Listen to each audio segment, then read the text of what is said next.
Welcome back. You know, a generation ago, lots of kids were into model trains, and if you got one for Christmas, it was a really big deal, and all your friends were envious. But these days, not so much anymore. Most kids now into social media and video games. But there are still lots of model railroaders out there, although most of them aren't kids anymore. And a surprising number of celebrities. For example, rock star Neil Young was instrumental in the creation of the digital train controls like the ones you just saw there.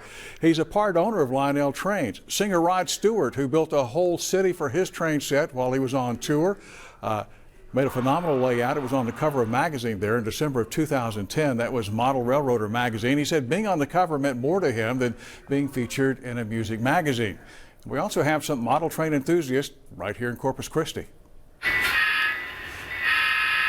The members of the Corpus Christi Model Railroad Club meet twice a week on Tuesdays and Saturdays. The members say their layout, which they call the Port City Southern, has about 3 miles worth of track that's divided up into 4 different modules or scenes. We'll have like a grain elevator scene, we'll have a refinery scene, we'll have, a steel mill.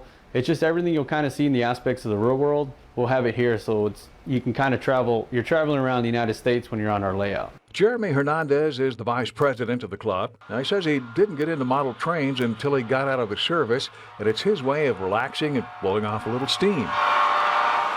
Oh, I can come over here and with my locomotive have all the sounds and bells and whistles on it, and I can just lay on the horn as long as I want to and keep the bell on, and no one can tell me, hey, you're doing that too long, you're not doing it right, and I get to do it how I want to do it. Now, there are lots of different aspects to model railroading. Charles Teal, who's been with the club for about 6 years now, says he just likes to watch them go round and round.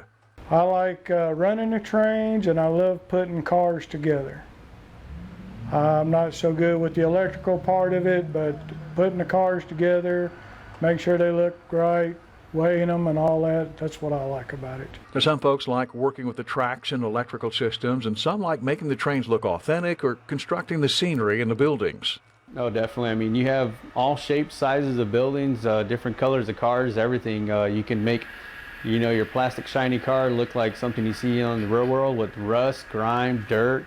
Anything you can possibly think of, you can make it on your model train. Hernandez says the club has been around for a lot longer than you might imagine. Oh, we've been here for 20 years. The club originally started at Cullen Mall, which would be on Airline in Alameda.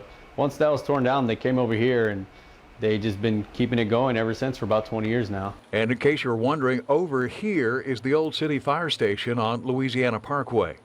Basically, the only way to find us is, on the internet through our website, or come by and you'll see the train crossing sign in the front. And here's that crossing sign. He says when folks passing by see it, they get curious. They see people coming in and they'll turn around and say, what's actually in here?